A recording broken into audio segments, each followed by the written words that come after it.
Buenos días a todas y a todas. Les damos la bienvenida a esta segunda emisión de nuestro programa de la biblioteca titulado Los bibliotecarios y las bibliotecarias de Babel.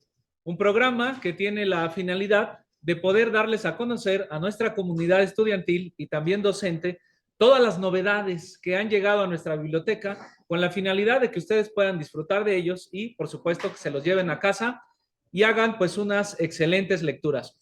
Así que el día de hoy vamos a comenzar con uno de los libros que quedó pendiente en nuestro capítulo anterior y estará a cargo del maestro Carlos, para quien les pido pues, un aplauso.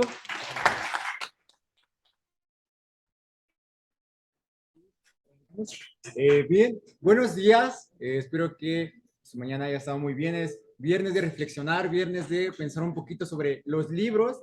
Entonces, espero que las recomendaciones del día de hoy les sean interesantes y en un futuro se acerquen a estos libros, puedan hacer estas lecturas. En mi caso, yo voy a hablar del libro La fotografía ha muerto. Viva la fotografía. Es un título curioso. Es de la investigadora Laura González Flores. Es una investigadora que se ha dedicado a la fotografía en general. Es un libro bastante extenso, aunque es pequeñito. Lo voy a poner por acá en la cámara. Si lo ven, es un libro bastante pequeño, pero tiene ensayos muy valiosos que vale la pena tener en cuenta. Como no voy a poder hablar de todos los ensayos, voy a intentar hacer una especie de quizás resumen, reflexión de lo que aprendí, entendí del libro. Primero quisiera comenzar con el nombre de fotografía, o la fotografía es usualmente, o se entiende usualmente como dibujar con la luz. Usualmente se entiende como el dibujo con la luz. Sin embargo, esta definición es muy curiosa y nos atañe especialmente porque aunque no lo creamos, o a mí me gustaría creerlo, trata de la verdad. ¿Por qué dibujar con la luz trata de la verdad? Cuando nosotros hablamos de una fotografía, nosotros podemos pensar, bueno, es una fotografía cualquiera, no necesariamente tiene que ser eso cierto, tiene que ser eso falso, simplemente está ilustrando algo. Es una imagen. Pero vamos a detenernos un poco más y vamos a pensar en qué es la fotografía relacionándola con la luz. Cuando nosotros estamos de noche, en la oscuridad, sin ningún foco, sin la luz del día, muy difícilmente nosotros nos vamos a manejar con las cosas, muy difícilmente nosotros estamos en contacto con las personas, muy difícilmente nosotros sabemos en dónde estamos. Es decir, que sin luz no podríamos tener nuestra vida tal y como la conocemos. ¿Qué pasa entonces con un artefacto que dibuja con la luz? ¿No parecería que la fotografía saca algo de la oscuridad y lo trae a la luz?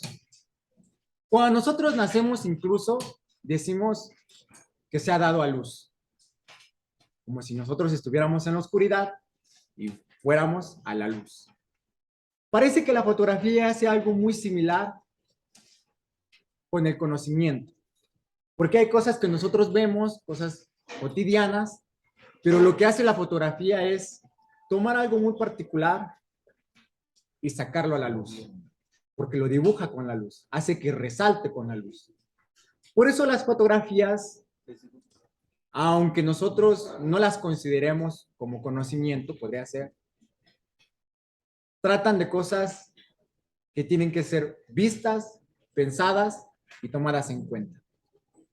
Pensemos, por ejemplo, un poco en el documental o en la fotografía documental. Muchas veces, si uno se acerca a la fotografía documental, vamos a ver cosas que antes no hubiéramos pensado que existieran. Incluso cosas terribles o cosas de la naturaleza muy maravillosas. Entonces, la fotografía trata de esas cosas que están ocultas y las saca a la luz. Eso es algo que hace la fotografía. Hay muchos problemas de si la fotografía es conocimiento, si es verdad, si atrae o es fea, son otros temas. Y si esos temas les interesa, pueden acercarse al libro y pues por supuesto ustedes pueden darse el detenimiento, pueden preguntar, pueden intentar reflexionar acerca de los temas que vienen en el libro. Esa es una pequeña introducción para decir simplemente que la fotografía tiene que ver con el conocimiento, porque saca las cosas a la luz. Incluso cuando, para terminar, voy a utilizar esta expresión, cuando, ya salió a la luz, o no sé, ya salió el peine, ¿no? Podría ser otra expresión. El que algo ya haya salido a la luz es que ahora algo ya se conoce. La fotografía hace que nosotros conozcamos. Y por eso la fotografía es conocimiento también. Acérquense a este libro, acérquense a las exposiciones fotográficas que hay en la ciudad, en muchos centros culturales, porque muy probablemente podamos conocer algo que antes no sabíamos. Esa es parte de mi reflexión. Espero que les haya interesado, que despierte su interés por la fotografía también y que puedan detenerse un poco más en qué es lo que la fotografía hace. Eso, ahí está, maestro. Muchas gracias, maestro Carlos. Entonces repetimos el título: La fotografía ha muerto, viva la fotografía, de Laura González Flores, que es un libro que recientemente ha llegado a nuestra biblioteca en este periodo y que, bueno, pues pronto estará disponible para que puedan ustedes consultarlo. Antes de pasar al siguiente título, no sé si quisieran ahí comentar algo acerca. Fíjense que es muy paradójico decir la fotografía ha muerto cuando lo que más hacemos hoy en día es tomar fotografías por todos lados, ¿no?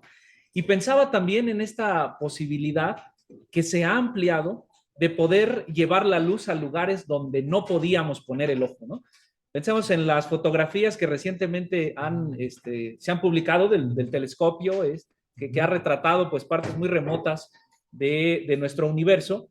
Y bueno, pues es paradójico este título, porque pareciera que estamos viendo más de lo que antes éramos capaces solo con la lente de la cámara. No sé si quisieran ahí comentar algo acerca de ese título. Bueno, a mí también me llama la atención esto que comentaba el profesor David, porque ahorita que mencionaba acerca de las fotos de los telescopios, donde se ven ya diferentes galaxias, ¿no? Y se ven hoyos negros, etcétera, etcétera. Parece ser que de alguna manera la fotografía te acerca más a otro tipo de cosas que antes no se veían. Y en ese sentido parece ser que conocemos más o que de alguna manera obtenemos luz de las cosas que estamos fotografiando. Sin embargo, también a mí me pasa, ¿no? A lo mejor dentro de las clases, que muchas veces los alumnos, los estudiantes, toman fotos de los apuntes y por tomar fotos ya no aprenden lo que se estaba anotando, ¿no? Ya no aprenden lo que se escribió. Entonces, así como nos hace conocer más, ¿no? También a veces es un obstáculo para conocer. Entonces, creo que inclusive también un poco la paradoja del libro tal vez pueda remitir un poco a ello, ¿no? Así como nos ha dado luz la fotografía, nos ha enseñado a conocer más cosas, también nos ha puesto obstáculos o dificultades para conocer, para aprender. Entonces, a mí se me hace interesante. Claro. Bueno, yo para comentar lo que nos dijo aquí el maestro Carlos, me hago la pregunta, ¿qué tan reales son las fotografías? Porque antes justo la fotografía ha sido modificando. El telescopio nos ha acercado a planetas, galaxias, pero seguramente más adelante habrá mejores telescopios y entonces las fotografías serán totalmente distintas. La pregunta es, ¿qué tan real entonces es la fotografía? Y es algo que yo justamente me estoy como preguntando en este momento. Bien. Eso, muy interesante también lo que comenta el maestro Luis, porque en efecto, ¿no? Las fotografías que nos comparte, sobre todo de las que tienen que ver con la astronomía, están editadas, ¿no? Pienso, por ejemplo, también en las fotografías científicas, o sea, que tratan de retratar el mundo, pero a través de un microscopio. Bueno, hay que hacerles un trabajo de edición y pues es una buena pregunta si la fotografía actualmente retrata la realidad en el sentido de que copia las propiedades exactas de los objetos que estamos tratando de capturar con los diferentes dispositivos que tenemos, ¿no? Bueno, pues ahí está este primer libro, este primer conjunto de reflexiones. Igual, si alguno de los estudiantes que se encuentra aquí presente quisiera hacer algún comentario, puede levantar la mano, saben que pueden acercarse a este micrófono en cualquier momento y les damos la palabra. ¿Sale? Hasta bueno, vamos. Allá adelante eso, muy bien. Entonces sería, bueno, lo que yo entendí, lo que se refiere a muerto, es que ahora ya uno toma fotos de cosa sin tomarle compasión, ¿no? Como, ay, me hago una foto, un paisaje, ay, qué bonito, pero no se mete como a detalle de ver todo lo de la fotografía y como decía el maestro, pues sí es obstáculo a veces para aprender. Porque lo que tomo foto y, ay, cuando hace el examen, pues no puedes sacar el teléfono, ¿no? Entonces, ay, o luego lo hacen los maestros, inclusive para eso mismo, a cuaderno abierto, y dices, no, quiero cuaderno abierto, no lo hacer. Entonces, es por eso, ¿no? Que dice que la fotografía muerta, porque muere como la pasión, pero viva la fotografía porque de verdad se apasiona por la fotografía y lo hace bien. Eso. Sí, muchas gracias. ¿Tu nombre nos compartes? Stephanie, muchas gracias. Sí, maestro. A ver, retomando este comentario, hay una película, no me acuerdo cuál ahorita, cuál es el título, trata de un fotógrafo que, digamos, como de naturaleza precisamente, hace un recorrido de no sé cuántos meses para fotografiar una especie de lobo, una especie de animal muy raro de ver. Pasan los meses, llega hasta donde el hábitat de este animal, va a tomar la foto, de la foto esperada de tantos meses, de tantos años de preparación, y en ese momento dice, no la voy a tomar, porque prefiero contemplar lo que está pasando a centrarme en cómo se ve en el lente. Y no la toma. Y ahí termina la película. Entonces, algo muy similar, siento que, bueno, en ese caso es un fotógrafo profesional que se prepara, me imagino, lleva 10,000 lentes y no sé cuántas baterías, y al final cuando está frente a lo que tanto ha querido ver, no lo fotografía. Me parece que es un acto simbólico de lo que comentas, hay que apreciar, hay que tenernos más también en lo que está delante. Entonces, es un ejemplo. Sí, claro, porque Sí, adelante, adelante. sí, porque se ha perdido la esencia de captar la naturaleza, lo que es la estética, y entonces cuando se mete en la fotografía, prácticamente se pierde esta captura esencial que nos da la naturaleza. De hecho, también me acuerdo, hay una imagen donde unos están en un concierto, todos están con su celular, y solo hay una persona, una viejita, bastante ya de edad, justamente, y es la única que no tiene cámara, ¿no? Y es justo lo que tú dices, está contemplando, La única que está disfrutando ese es, el concierto, ¿no? Y justo a veces la cámara nos quita esa esencia de disfrutar realmente lo que está pasando. Sí, bueno, a mí ahorita que comentaba Carlos, lo de que no tomó la fotografía y prefirió estar allí, me hizo recordar un libro donde viene una escena muy similar. El libro es muy bello, la verdad, muy bello, y de verdad que lo recomiendo con, o sea, con todo. El libro se llama El joven Werther, ¿no? O también lo traducen como Las desgracias del joven Werther.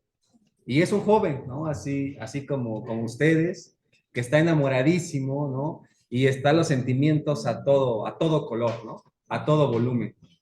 Y de hecho hay una frase con la que inicia, que es, ¿cómo es el corazón del ser humano? ¿O qué es el corazón del ser humano? Y hay una escena en la que está contemplando una cascada, ¿no? Y está todo el pasto, ¿no? Los árboles, las nubes, etcétera. Y él lo que intenta hacer es dibujar, va a dibujar lo que está viendo. Pero es tanta la belleza que irradia de esa escena que prefiere no hacer nada y dejarse llevar por ese paisaje, dejarse llevar por la escena, porque es tan bella que es mejor vivirla que dibujarla, ¿no? Entonces sí, muchas veces tenemos que hacer eso, ¿no? Hacer sacrificios, ¿no? Dejar de hacer algunas cosas para poder realmente disfrutar de este tipo de paisajes, ¿no? De un atardecer, ¿no? O de un amanecer, etcétera, que son realmente bellos, ¿no? O una fuente, o el mar, o los ríos, o los árboles, ¿no? Etcétera, etcétera. Entonces pasa eso, ¿no? Que a veces disfrutamos más de la cosa, ¿no? De lo que está allí. Eso. Miren, por allá tenemos un comentario. ¿Tu nombre, hija? Sofía. Sofía, te escuchamos. Justamente lo que está comentando el profesor me recuerda cómo se les crucifica tanto a los aparatos, en este caso sería la cámara, de que nos apartan de la vida, pero a su vez nos pueden enseñar algo muy bello como es la fotografía. Entonces está esa paradoja de o lo disfruto o lo guardo en una memoria, sí. Pero siempre tendrás que, como en el momento, saber disfrutarlo y recordarlo, que poco a poco se puede ir olvidando, pero será un momento muy feliz. O lo puedes guardar en una memoria, en una fotografía, para verlo después, pero no con el mismo sentimiento que podrías haber disfrutado en ese momento. Era ahí el dilema. Sí, no, bueno, ya está, genial, ¿no? Sí, ya hasta se derrumbó el libro, miren. A mí, hablando de eso, a mí, por ejemplo, cuando yo, ahorita que también que hablaban de los conciertos, Yo cuando me gusta mucho un grupo o un artista, trato de verlo 2 veces. La primera vez sin cámara, sin nada, así a lo que voy. Y la segunda vez trato de grabar algunos fragmentos de alguna canción. Por eso mismo, porque no sé por cuál opción decidirme. Si guardar el recuerdo, ese recuerdo bello de ver a este artista o este grupo, o realmente dejarme llevar, ¿no? Por la música y todo eso. Entonces, yo, por ejemplo, cuando voy a conciertos, por lo general veo al grupo o veo al cantante 2 veces para hacer esto, ¿no? Bueno, yo lo que yo hago. Sí, ahí súper esto, ahorita que tienen esta propuesta de detenernos ante el objeto que deseamos en el momento en que ya lo logramos, me acordé de una novela terrible que se llama Delirio, léanla por favor, de un escritor israelí que se llama David Grossman, y es la historia de un celoso, que todo el libro es la historia de un viaje que él hace a una casa de descanso a la que su esposa se va cada año, y él lleva 10 años teniendo la certeza de que su esposa lo engaña en ese periodo vacacional, que ella le pide un momento de soledad para irse a esa casa de descanso. Entonces él va platicando con una amiga de viaje, esa amiga es común a la pareja, y la amiga empieza pues a involucrarse y a darle credibilidad a las hipótesis del personaje principal de que su esposa le engaña, ¿no? Y cuando llegan a la casa de descanso, la amiga ya va muy enojada, o sea, dice, yo me voy a agarrar de los pelos a tu esposa porque no se vale que le haga eso a una persona tan buena como tú. Y cuando llegan a la casa y está la puerta, el personaje principal se detiene y dice, mejor no tocamos, vámonos de regreso. Y la amiga le dice, no, llevamos 3 horas manejando, yo ya quiero tocar la puerta y caerla. Y dice, puedes comprobar en este momento, después de 10 años, si es verdad que tu esposa te engaña.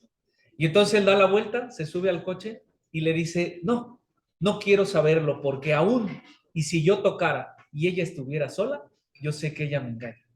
Y decide no comprobarlo. Entonces tú quieres aventar el libro, romper ahí la hoja, pues no puede ser, estamos preparando 280 páginas para ver en qué, cómo se va a poner ahí el show y resulta que decide renunciar a esa posibilidad de comprobar. Obviamente el título de la novela, Delirio, hace referencia a el tipo de celo, a la celotipia delirante, que digamos es el nivel pues más alto de los celos, donde el sujeto explica ya su vida conforme a esa historia que se ha inventado de que su esposa le es infiel. Es decir, a él le iría más mal no quedarse con la historia del que él está más convencido que descubrir que su esposa no lo engañaba. Fíjense qué paradójico funciona estos mecanismos, ¿no? Por allá teníamos otro comentario. ¿Tu nombre, hijo?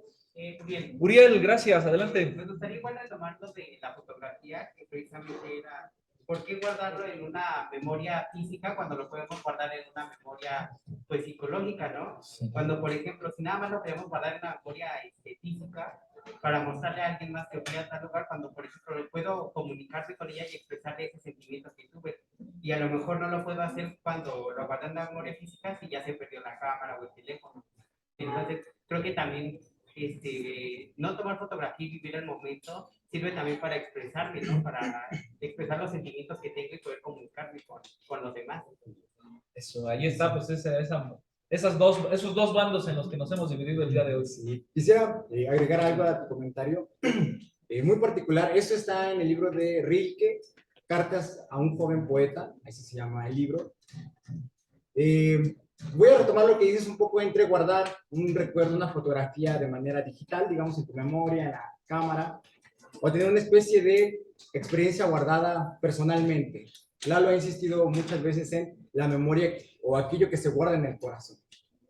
En el libro de Rilke hay una parte muy especial, me gustaría compartírselas, porque dice, alguien que ha visto amaneceres, alguien que ha visto las montañas gigantes posarse en la lejanía, alguien que ha visto la oscuridad, se le nota también en la mirada, se le nota en las palabras, se le nota en cómo se mueve. Dice incluso en cómo te quitas el sombrero. Por cómo se quita alguien el sombrero puedes saber si ha visto cosas bellas o terribles. Quizá nosotros creemos que ver es solamente, y apreciar algo es solamente algo que nosotros guardamos en nuestra mente. Pero quizá ver algo puede hacer incluso que cambiemos el cómo hablamos, el cómo nos dirigimos a las personas, el cómo tomamos agua, no sé. Y ese tipo de experiencias que se guardan parecen ser valiosas porque nos hacen de algún modo transformarnos. Entonces, es una observación muy interesante. Ah, qué bueno, maravilloso, maestro. No sé si quieran comentar algo más de este o saltamos al siguiente libro, Por aquí, maestro Luis. Por acá. Ah, perdón, sí. Sí, yo Adelante. quería retomar la parte donde dice que trata, bueno, que la fotografía es revelar las cosas ocultas. Entonces, esa es una parte importante que yo quisiera resaltar, que Carlos había comentado. Y me estaba preguntando de, entonces, ¿para qué guardar el recuerdo o para qué guardarlo en la cámara? ¿Qué es más preferible? ¿Guardarlo en la cámara y tener la revelación o tener la revelación de la luz, como dice, de la oscura a la luz, o tenerlo simplemente en el recuerdo, en algo que no se es visible hacia las otras personas y que solamente queda en ti? Muy bien, es que Ahí hay el dilema, Sí, sí. ¿Tu nombre? Sí. Grecia. Grecia, muchas gracias, Grecia. Sí, no, es que qué bonito ahorita, sobre todo escuchando lo que decía el maestro de Rilke.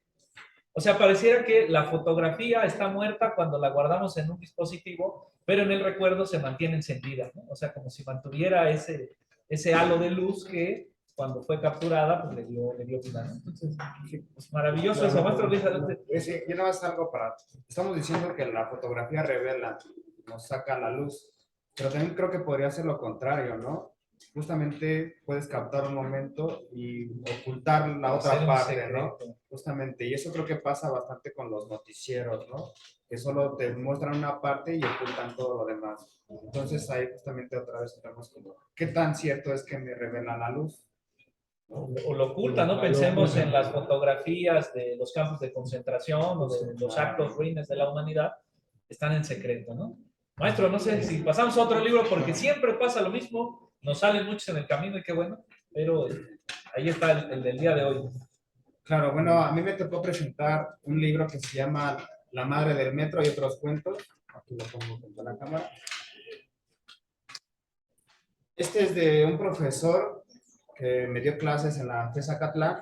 De hecho, ayer fue su cumpleaños, nació el 8 de septiembre del 49. Él es ensayista, narrador, poeta y filósofo. Y ustedes pueden ir a tomar clases con él ahí a la FES Acatlán, por si gustan. Yo creo que no les impediría entrar a su clase. Vale, va a cobrar.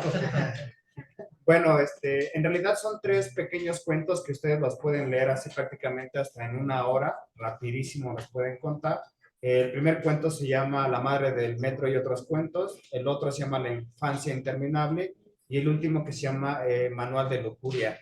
Yo prácticamente les voy a hacer como una sinopsis de cada cuento para que igual justamente se animen a hacer la lectura de estos 3 pequeños cuentos. El primer cuento, que es La madre del metro, nos narra de un niño que nace en el metro, dice que entre la estación de Sevilla y Insurgentes, ¿no? Justamente nace entre estas 2 estaciones del metro. Su madre todo el tiempo es hija de ferrocarrileros, abuelos de quienes elaboraron los trenes. Prácticamente su madre vivió todo el tiempo en este tipo de vida. A los 10 años encuentran a su padre, que también había sido abandonado justamente, se lo encuentran en una estación, Tlatelolco, porque acostumbraban a estar ahí en esa estación, pero lo ven en el otro andén, arriba del metro, y entonces su madre carga a su hijo para decirle, hey, aquí está tu hijo, ¿no? Mira, saluda, lo que no sé qué, y dice, hola, mucho gusto, pero en ese lapso se atraviesa otro metro y pues prácticamente lo pierde y nunca más lo vuelve a ver en su vida, ¿no? Entonces nada más prácticamente vio una sola vez a su padre. Después a los 15, ya tenía 15 años, ya por terminar la secundaria, pierde a su madre en el metro, ¿no? Y ahí hasta me acordé de una canción de un cantautor que es Rodrigo González, que se llama justamente La estación del Metro Valderas, donde pierde un amor ahí en esta estación y pues justamente le pasa lo mismo a este pequeño, ¿no? Que pierde a su madre en la estación de Tlatelolco. Y él dice que estuvo durante un mes yendo a esta estación día y noche esperando si algún día regresaba. Y pues prácticamente nunca regresó. Esto es lo que trata este primer cuento, que se me hace la verdad espectacular, a pesar de lo corto que es, ¿no? El segundo cuento, que se llama La infancia interminable, Aquí nos cuenta de un chico que está estudiando la primaria, está en cuarto año de primaria. Nos cuenta cómo vivió él con un amigo que se llamaba Manolo, cómo hacían travesuras, cómo le robaban las tortas a los niños porque ellos no tenían justo para comer, cómo espiaban a las maestras, cómo insultaban al director, cómo dice que pintarrajeaban los baños, ¿no? Sí, pura rebeldía, pero eran bastante pobres, ¿no? Porque sus zapatos rotos, sus vestiduras descosidas.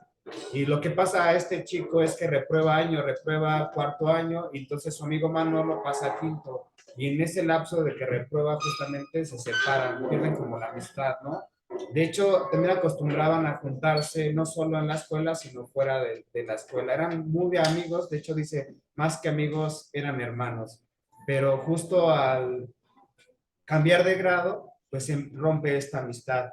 Y de hecho, pues ahí es donde dice, por eso se llama la infancia interminable, porque él prácticamente no crece, se sigue quedando con los mismos modales que tiene en cuarto año. De hecho, reprueba no solo una vez, sino hasta 2, 3 veces reprueba cuarto año.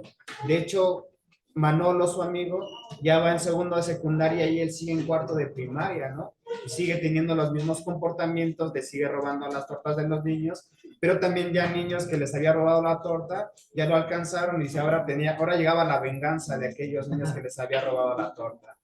Y entonces su abuela le dice, es que tú nunca creciste, en realidad siempre fuiste más pequeño que Manolo, nunca te quedaste siempre en cuarto, por lo tanto, pues siempre has sido más pequeño que Manolo, ¿no?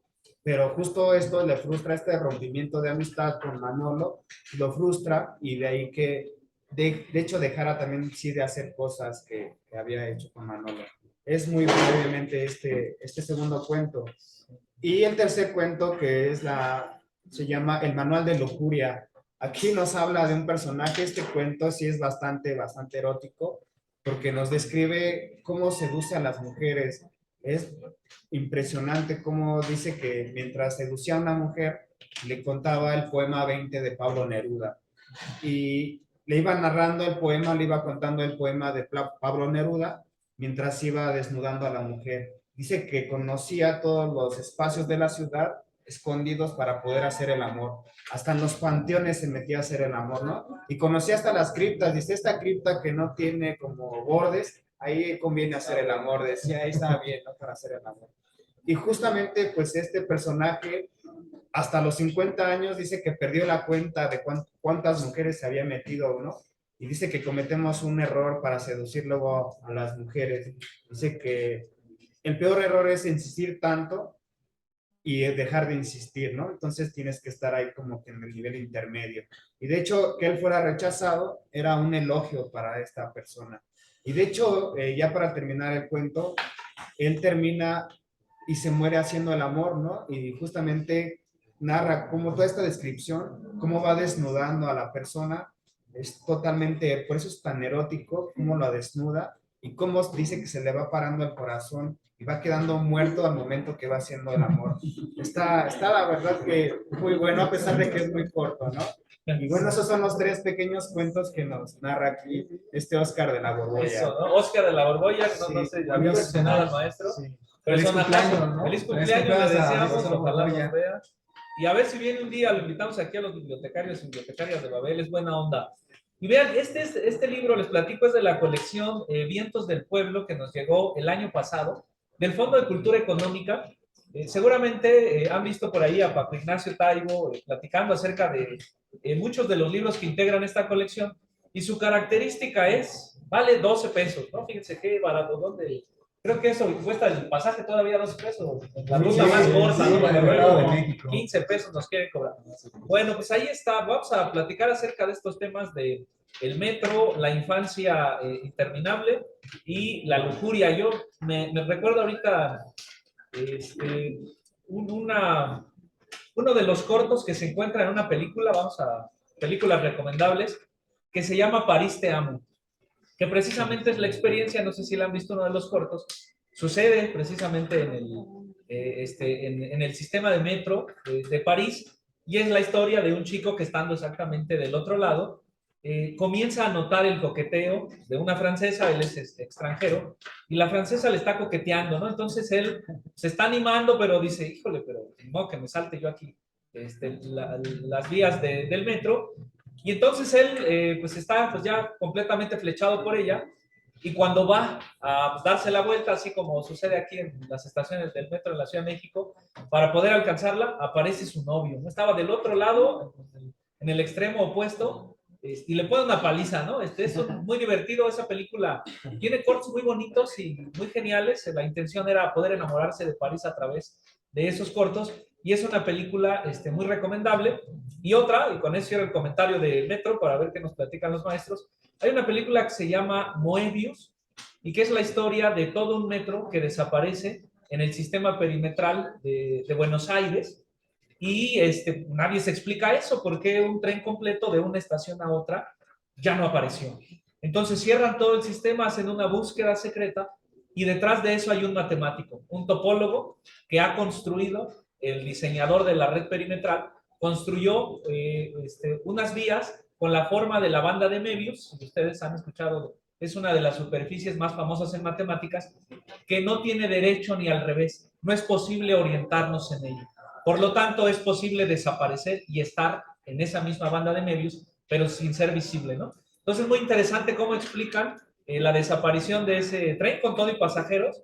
Y los pasajeros nunca se dieron cuenta, están atrapados en una banda de Möbius infinita, donde el tiempo se queda estancado y no se dan cuenta que llevan muchos días perdidos, ¿no? Entonces, ahí les repito, ese se llama Möbius, está disponible en YouTube, Moebius se escribe, y esta película de París te amo, ¿no? No sé si gusten comentar de esos temas. Bueno, un comentario rápido, especialmente acerca del metro y de las especies de encuentros azarosos que hay en el metro como una amistad. A mí me ha pasado que estando en el transporte, en el metro, hay una persona que parece tan amigable que, digo, es una suerte haber coincidido con esta persona, aún sabiendo que los caminos tienen que ir en direcciones opuestas, direcciones distintas. Eso, especie de cuestiones azarosas, de conocer personas muy al azar y no permitir o no desear, en algún sentido, que se queden esas personas, a mí me parece un acto muy, muy particular de nuestra existencia. Conocer personas azarosamente y dejar que continúen. Eso yo creo que es una experiencia muy particular en nuestra vida y es algo muy valioso porque, pues, me imagino que así tiene que ser, ¿no? ¿No? Son charlas solo de estaciones, ¿no? Ajá, sí, y sí. nunca más en tu vida los vuelves a ver. ¿Cuánto podemos ganar o perder en el metro? ¿No? ¿Usted ha perdido algo en el metro, un amor? Cuéntenos. Sí. También ahí en los comentarios o No, a lo mejor sí, lo sí. ganó, ¿no? Maestro, de lo mismo platica de su libro, lo que quiera. Bueno, nada más aquí algo que creo que está interesante del cuento que nos comentó el profesor Luis, es que no creo que sea un caso meramente aislado o que sea único, sino que considero que este tipo de partos y de dar a luz en el metro y de despedirte del padre o nada más verlo por única vez en el metro, creo que es una de las cosas que pasan comúnmente, la verdad, aquí en México, y creo que el cuento habla de las condiciones en las que estamos, ¿no? Y cómo los niños nacen y cómo los niños crecen sin un papá a veces, ¿no? Que solamente lo han visto una vez. Entonces, en ese sentido, el cuento me parece muy interesante y muy singular porque no solamente habla de un tema que es peliagudo, sino que además es un tema que de alguna manera nos concierne porque habla de nuestra realidad y de lo que a veces pasa y que habría que preocuparnos, habría que interesarnos y por eso creo que el cuento podría ser una muy buena invitación a pensar este tipo de temas y en las condiciones en las que estamos. Entonces, eso es interesante. Claro, igual y también de la ofensa interminable, ¿no? ¿Cuántos niños no se identifican que vivieron este tipo de situaciones en la primaria, ¿no? Donde no tenían para la torta, donde solo tenían un par de zapatos, ¿no? Donde reprobaban año, bueno, tal vez a ustedes ya no les tocó, pero antes en la generación sí te reprobaban. Antes, ¿no? cuenta la leyenda que Sí. sí se podía reprobar, ¿no? Pero pues justamente es este tipo de vivencias que han tenido la mayoría de los niños en primaria también, ¿no? Y en el metro, como bien dice el profesor Eduardo. Eso, ahí está La infancia interminable, que también me parece el título, pues es una crítica a esta sociedad. Si usted es maestro, tiene 40 años, ya abandone a sus papás, váyase a vivir solo, porque solemos prolongar demasiado la infancia, digamos, en seguir viviendo con nuestros padres y ya de repente se nos fue el metro y seguimos viviendo ahí con los padres. Maestro, la filosofía en la cocina, ¿qué tal? Ahora sí. Porque se quedó con ganas la vez pasada de hablar de ese libro y todavía tenemos 10 minutitos. Bueno, voy a hablar rápidamente de este libro que desde la semana pasada lo traigo conmigo. Se llama, por aquí, ¿verdad? Filosofía en la cocina de Francesca Rigotti, ¿sí? Y el libro habla acerca de la relación que hay entre la filosofía y la cocina, ¿sí? Es un tema muy, muy interesante, muy candente, muy actual, porque lo que se cuestiona la autora al inicio del libro es cuántos hoy en día hombres cocinan y cuántas mujeres hoy en día se dedican a la filosofía. Ella comenta que el número ha aumentado, ¿sí? Cada vez hay más mujeres filósofas y cada vez hay más mujeres cocineros, perdón, hombres cocineros, ¿no? Y en ese sentido habría que pensar qué implicaciones tiene o qué provecho nos puede generar esto, ¿sí? Porque alguien que ha trabajado con la cocina, alguien que ha trabajado con los alimentos, tiene habilidades escondidas, secretas, que pueden servir muchísimo para el pensamiento filosófico. ¿Por qué? Porque cuando uno cocina, cuando uno va preparando sus alimentos, va escogiendo, ¿no? ¿Qué le va a poner a la comida? Eso es discernir, ¿sí? Eso es criticar. Eso es saber discernir entre quizá una fruta mala o una fruta buena, entre una verdura mala o una verdura buena, etcétera, etcétera. Pero no solo eso, también sabe ordenar, porque hay un orden en el cual se debe preparar una comida. No se prepara, digamos, al azar, ¿no? Mezclando cualquier tipo de ingredientes, sino que hay un orden, ¿sí? ¿Y qué otra cosa se maneja en la comida, en la cocina? El tiempo. Hay un tiempo para cocinar, ¿no? Si te pasas, pues se bate el arroz, ¿no? Se sale todo, ¿no? O si casi no lo calientas, pues te queda muy crudo, ¿no? O el pozole, ahorita que son las fiestas patrias, ¿no? Entonces, ¿qué habilidades hay allí? Ustedes pueden manejar el tiempo, saben calcular el tiempo. Y el tiempo para la filosofía es indispensable. ¿Qué otra cosa? El espacio. Saben en qué traste, ¿no? Meter tal o cual ingrediente para que se pueda cocinar. Porque no en cualquiera se puede cocinar cualquier cosa. Hay trastes especiales para que esto se pueda cocinar. Entonces también tienen la habilidad del espacio, ¿no? Habilidad del espacio, del tiempo, del orden, del discernimiento, del razonamiento, ¿sí? A la hora de acomodar, a la hora de escoger, a la hora de preparar, a la hora de mezclar, etcétera, etcétera. Y hay otras habilidades como el gusto, como la amabilidad, como el amor, ¿no? Entre otras cosas, que es cuando uno le va agarrando cariño o gusto a la cocina, que cuando prueba algo dice, esto está bueno o esto está malo, ¿sí? Tienen el gusto fino para la filosofía, tienen el sabor para la filosofía. Y esto es algo que a mí me asombra muchísimo y que es algo que a mí me encantó de la autora, que traiga a la discusión qué relación hay entre la cocina y la filosofía, ¿no? Entre los sabores de la cocina, de la comida y la filosofía. Hay una etimología de filosofía que a veces no se dice mucho, pero que es importante que lo sepan porque les da otro punto de vista, otra perspectiva de la filosofía. Como quizá se les ha enseñado, ¿no? O le han enseñado a sus profesores, filosofía proviene de dos palabras griegas, ¿sí? De filia y de sofía, que juntas quieren decir amor a la sabiduría, amor al conocimiento, ¿no? Amistad, ¿no? Amigo, amante, etcétera. Pero hay algo muy interesante que pasa con la palabra sofía, ¿no? Que en griego el verbo infinitivo es sophein. Sophein pasa al latín como sapere, ¿no? Sapere. Y sapere nos va a dar dos palabras en español. En primer lugar, saber, ¿no? Conocer. Y la segunda, sabor. Sabor. Entonces, si entendemos así la filosofía o la sofía, tenemos otra perspectiva de la filosofía, otra definición. ¿Cuál sería? Amante del sabor, amante del buen gusto. Entonces, quienes han cultivado el buen gusto, puede ser que sean buenos filósofos.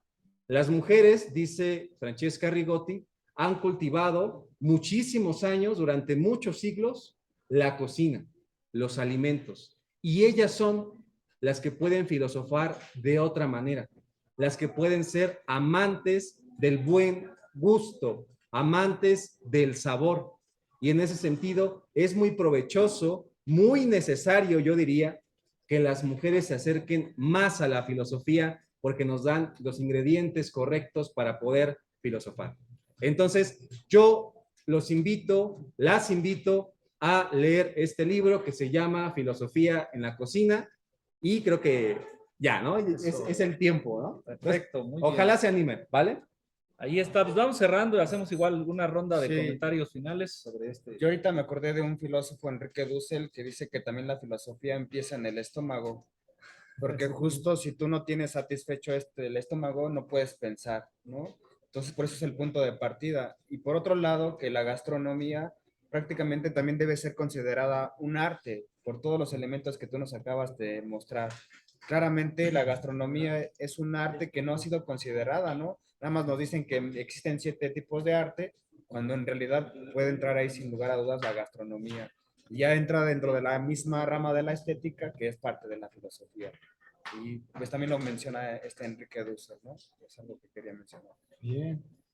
Bueno, aún rápido, retomando la cuestión de la filosofía se inicia por el estómago. Quizá también el querer probar y el querer saber y el ser, tener un gusto en la comida, tiene que empezar también por el hambre, es decir, el saber que algo nos hace falta y queremos alimentarnos. En la filosofía quizá pasa algo muy similar porque nosotros tenemos hambre también de querer saber algo más. Es decir, tanto para saber en la comida y tener experiencia en la comida, se requiere de ese querer conocer, de ese querer probar, querer preparar.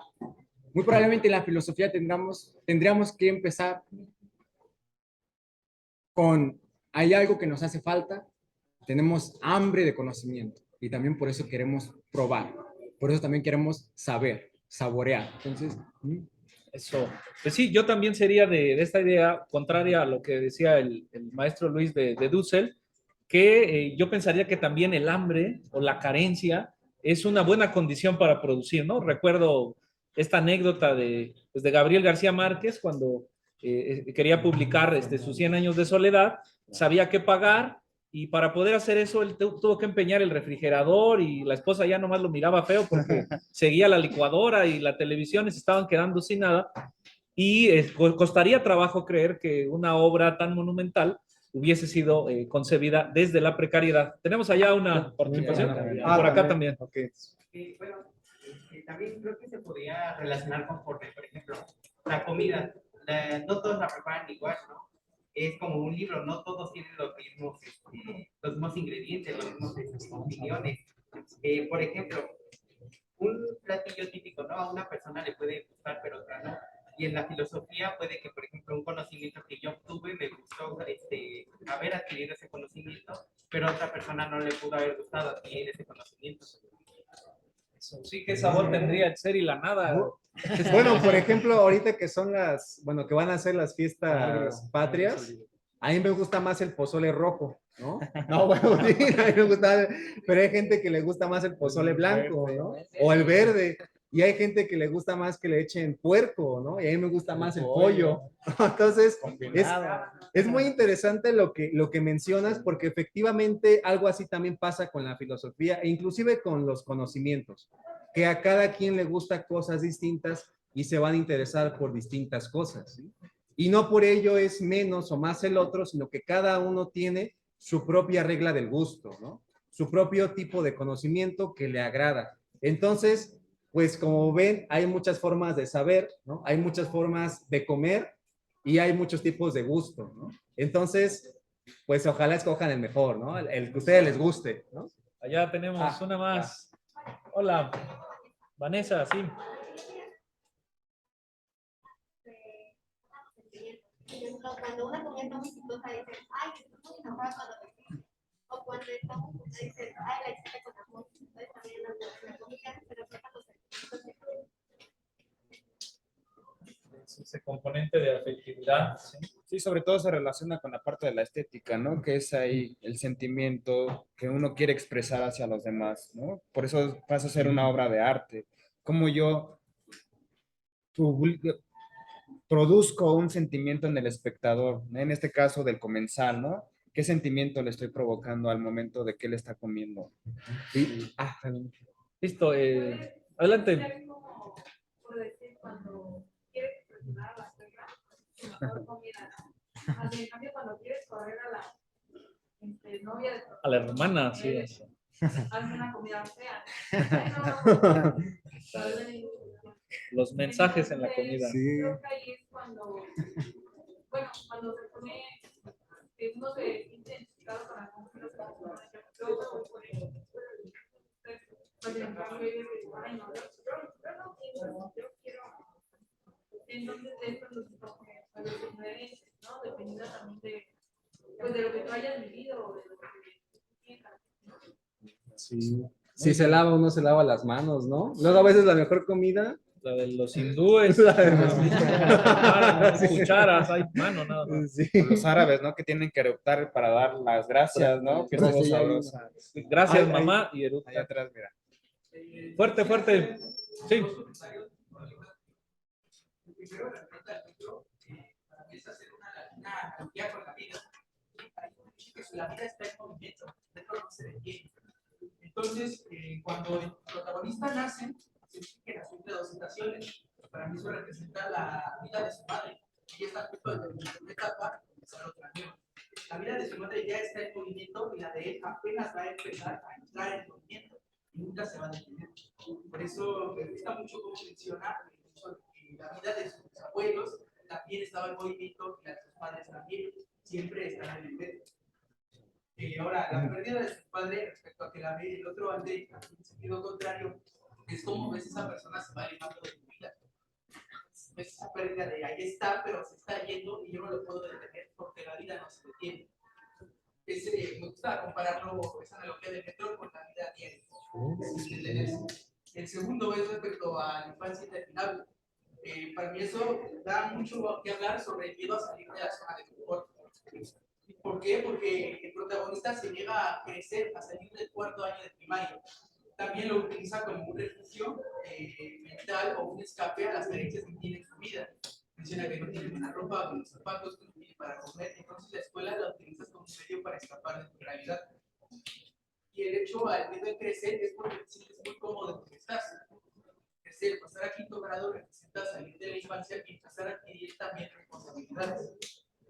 El comentario respecto al libro, el próximo libro de la filosofía en la cocina, me gusta visualizar la filosofía ya actualmente como puesta. Hay muchas corrientes filosóficas, muchísima historia que tenemos. Entonces, ¿cómo sé qué filosofía quiero estudiar? ¿De cuál puedo escoger? ¿Sí? Tengo sabores más simples, sabores dulces, amargos, ácidos, un gran catálogo de sabores. Los tipos de comida vienen siendo las corrientes filosóficas, las secciones de mujer vienen siendo las épocas de filosofía clásica, medieval. Sí. Y los chefs vienen siendo los filósofos. Los filósofos representan sus platillos con un sabor determinado, con ciertas especies y sazones. Ahora, para mí, esto pues es algo que tiene mucho potencial de desarrollo, ¿no? Un restaurante gigante que te diga filosofía, a secas, sin ninguna corriente. Tú lo vas descubriendo cuando entras a él. A mí me gusta visualizar que cuando quiero comer, voy a tratar de no empalagarme de un solo sabor. ¿Sí? Si yo consumo, no sé, filosofía cínica, puedo verla como algo ácido, básico, pero que también tiene ciertos matices de sabor. Entonces, supongamos que yo me empalago de una filosofía algo humanista, sí, el hombre, el ser humano, escribe, es bello, hermoso, el centro del universo, y de repente te pone, memento mori. Para mí el memento mori, de que todos vamos a morir, somos mortales, seremos olvidados, representa una cerveza oscura y amarga, que va a limpiar tus papilas gustativas de su sabor empalagoso dulce que tenemos al consumir un platillo en exceso. También me gustaría ejemplificarlo con una filosofía estoica, ¿sí? Un sabor duro, como una carne bien sazonada. No tiene un sabor muy intenso, pero es duro.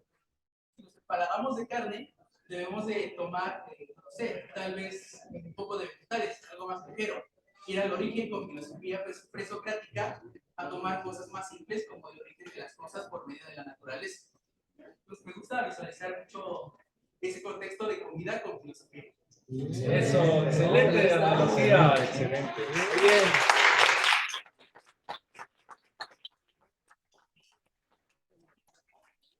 Listo, y bueno, pues con esta analogía tan excelente que nos compartió, ¿no nos dijiste tu nombre? Alejandro, muchas gracias, Alejandro. Vamos a dar cierre a este programa de los bibliotecarios y las bibliotecarias de Babel y queremos hacerles la invitación para que asistan todos los días viernes a la hora en que ustedes quieran, maestro y maestra, si usted quiere invitar a su grupo, como los grupos que hoy en día nos acompañan, gracias al maestro Carlos, al maestro Luis y al maestro Eduardo, pues aquí en la biblioteca les esperamos, ya saben el saludo, les esperamos con los brazos abiertos. Pues nos vemos por aquí el siguiente viernes. Muchas gracias.